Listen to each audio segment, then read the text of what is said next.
Hello, my friends. This is Anna Shulgunina, and I am here with my daily juice show. How are you guys and gals? I hope you're doing wonderful. Did you have a day off today? I didn't. Still in the office, finishing up a couple of things. And so I wanted to continue our discussion about open enrollment season.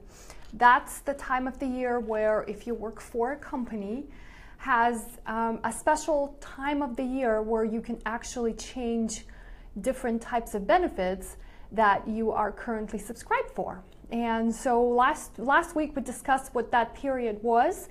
For most people, it's, hi Jim, good to have you here. For most people, or for most employers, the most typical one is in October and November. So Jim and I are actually, all this month, we're discussing all kinds of benefits available to employees or not, because a lot of these benefits these days can be bought outside of having to be employed by the employer. But I wanted to talk to you about one by one to make sure that you can understand. And so I'm going to start with disability. And the reason for that is I actually have a case. I got a new client this weekend, and it's a sad case. Hi, Kevin. Good to have you here. Gosh, 2 Ludwigs. Am I honored or what? Thanks for jumping on, guys.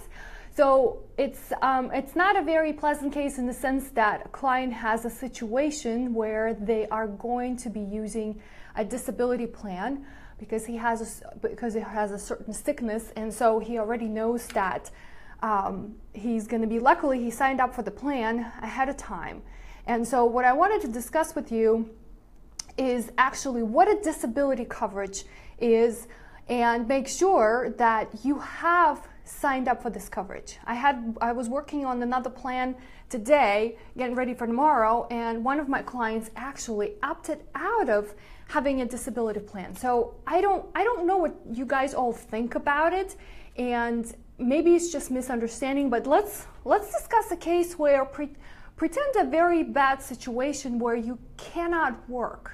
Something happens to you physically or mentally and you're sick, but the rest of the life keeps on going. The bills you have to pay, family you have to take care of, but all of a sudden you can't physically work.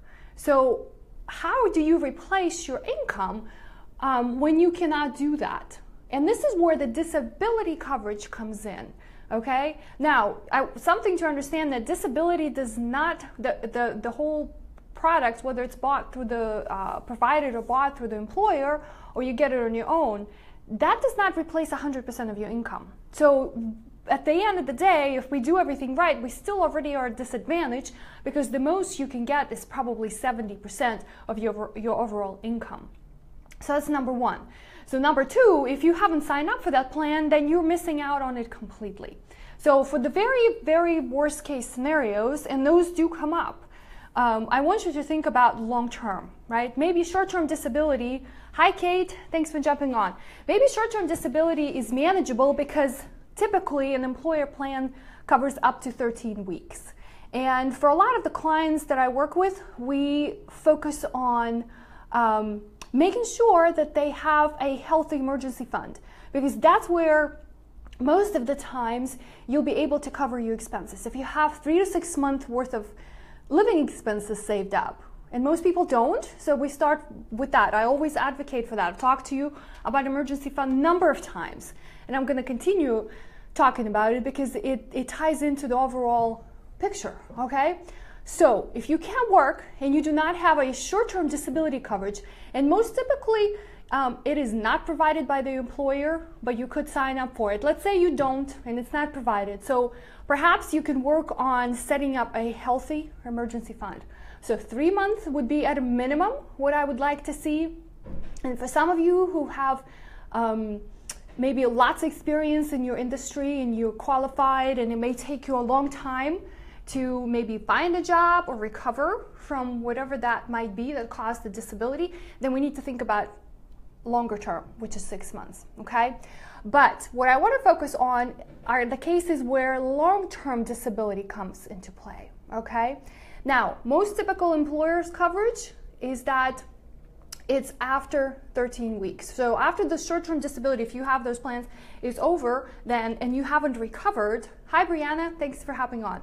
Then we're talking about, then something is seriously wrong. So then we need to look into, okay, well obviously first of all we need to make sure that you get back on your feet, but then also we need to start looking into what that type of plan provides. Okay, so most typical structure in a couple cases that I looked at in the last few days, the employer provides the coverage. Okay, and something like this you probably have heard before. 60% of your income is covered. It's provided by your employer. Well, that's great, but you have to remember this. If the employer provides the coverage and they pay for you the premiums, then if the time comes when you ever need to collect on those premiums, so that not only you don't get 100% of your income replaced, because that just doesn't exist, you only get 60. And so on the top of that, because employer pays for the coverage, you're going to be paying taxes on the benefits received.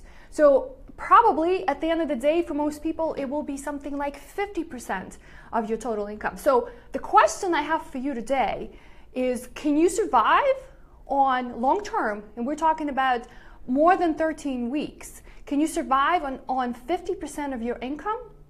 And I think the answer is no for most people. Now, but these are extreme and rare cases, but they happened. I have a client who is going to have a case where he's going to have to claim disability because he has to go through a treatment. He has a certain disease that requires him to not, or won't allow him to work for a very long time.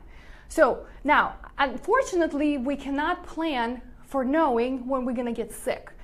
It just doesn't work like that. But what we can plan for is we can review our benefits, pull out those employee benefit booklets, and take a look at what kind of coverage do you have. First of all, have you signed up for it? Okay, that's number one question. Number two is understand the kind of benefits you have. Just go through them and highlight. Okay, I know that I have a disability plan. It's a long-term disability plan. It covers X amount of dollars of my salary. One of the options too is what is neat to do during open enrollment season is, can you buy more insurance coverage? Because sometimes employers offer you supplemental plans that you can buy in addition to what's the base one is. Yes, exactly, Jim. This is critical to know. I agree. So, can you buy more? That's why I want to raise this flag right now, because first of all, if you work for an employer, this coverage is not expensive. Okay, it's compared to what it could cost you if you don't have it, or if it was silly on your part and you didn't sign up for it. We're talking about pennies. You probably spend more money going out and buying, eating lunches out and buying coffee compared to what the benefits, what the dollars that you can spend on this benefit can provide you in the long run. Okay, so I urge you to make sure that you've got this coverage. Now, for those of you, my friends, who do not have a set of benefits, or maybe that you work part-time, right? Or maybe you're like me, who you own your business, so you have to provide the coverage. You either have to get the coverage on your own, or you're self-employed, right? Maybe you have a few jobs that you work. Maybe you have a few side hustles. Whatever your situation is, other than it's provided by your employer. So there are options that exist for you as well, and that is going the private route. Now, private route means you have to apply for the disability coverage with an insurance company, and there are tons of insurance companies out there that will underwrite you. Underwriting means they're going to look at you as an individual, they're going to assess your health, they're going to assess your earning abilities. You're going to have to provide the financial information to them, for example, tax returns, because they have to know what are they insuring you for. And one way for you to prove that you've earned a certain income, right, is to provide a tax return. And so once they assess you, then they can issue you an individual policy, which in a lot of cases is something that we prefer better, right? Because what that means is that regardless of where you work, right? Maybe you switch jobs. Hi, Joe. Thanks for hopping on. So regardless of where you work, you can actually keep the policy with you, because one disadvantage of employer-provided plans is that the minute you leave, coverage goes away. Very rarely. I don't think I've seen policies or benefit packages that allow you to actually carry on your disability plan. Most of the times it's a life insurance that you can carry with you. Definitely, Kate, NAPFA, short-term and long-term disability plans are actually great. This is the benefit that we use here at Main Street. So actually we were talking about this earlier with Ryan, our operations manager, and he started more than 3 months ago, I think 5 months ago now. So we need to make sure that he gets the coverage. So yes, awesome. I'm glad you're on that plan, and they provide good benefits, and they also provide reasonable cost. So think about where you are short. Okay, it's a lot of times what we also recommend to our clients, those who have coverage through work. Right? And it also will depend. We'll look at the cases where maybe the coverage is being paid for by the employer. So there's a little bit of gap, right? What employer offers and what actually the employer will get. So a lot of times we recommend offering a supplemental plan, right? So where you actually fill in that gap. You cannot get, again, 100% of replacement for your income, but the most, right? So if you have 60% provided by the employer, maybe you can fill in the gap to like 70%. And that's the policy that you can get on your own. Hi, Kathleen. Hi, Megan. You guys, thanks for joining. So what I need you to understand that there are options. So for some of you guys, okay, I know you're watching, some of you may not work at all. What about our stay-at-home moms who take care of the kids? Those ladies and gentlemen, right, could also qualify, not for disability plan, but something called critical care, right? Because just because you do not work outside of the house doesn't mean that you cannot get hurt and not be able, get hurt or get sick and not be able to do your duties. So there are options for you as well. Now, we here at Main Street do not sell those types of products. So I'll share in the comments below a link to a provider that we frequently recommend to our clients. And if you guys are interested in having a discussion with me about your specific case, and you have a question about how much coverage you need to have, I'm happy to chat with you. But at the very least, hi Linda, thanks for having on. But at the very least, I'd like you to look at what options are available and know your choices.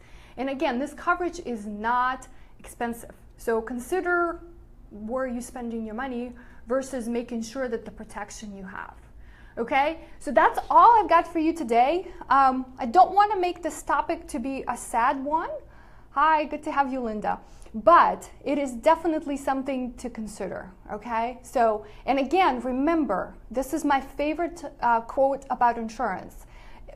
Regardless the kind of insurance you get, insurance is something you buy for your family. It is not something you buy for yourself. So if you're contemplating whether it's worth spending additional monies to make sure you have protection, then you need to ask yourself that question twice. And here's a good analogy for you to think about it. So let me give you an example. So let's say you had an ATM machine sitting in your garage, and every day it was spitting out hundreds of dollar bills, and that's how you were able to actually live on. So the question I have for you, if you knew that ATM machine, it was so valuable, would you care to insure that? I think you would, right? So think about yourself, right? Is that ATM machine that spits out cash, right? Every month, right? Because that's what you do when you go to work. So if you can't work, who is going to do that for you? So it's a bit of a silly analogy, but I think it brings the point home, is that you need to make sure that you can provide that kind of protection for your family. So I hope this was useful. Alex, thanks for hopping on. You may have to watch this on replay. But yes, and I'm sure there are lots of, in my friends, I'm sure there are insurance agents who sell these policies to chime in. But at the very minimal, I want you to look at the benefits that are being provided to you, okay? So I'm gonna continue this discussion about open enrollment season. It's that time of the year, and my goal is to make sure that when we're done, you've looked at all the benefits available to you, right? And you utilized all of it, because let's face it, that's the total compensation package that your employer provides to you. So you need to make sure that you take advantage of it. And for those of you, guys and gals, who do not have employer-provided benefits, there are still options for you. And just like those of you who are employed, it's equally important for you to have the coverage, because most likely you're depending on yourself to provide that income a lot more. So that's all I've got for you. I hope you had a good holiday if you took the time off and did something fun. But at the very minimal, go take a look at your disability benefits. Tomorrow we'll be talking about next exciting topic on our list. I'm not going to tell you what it is yet, but hope to see you tomorrow. Thanks for tuning in. Take care.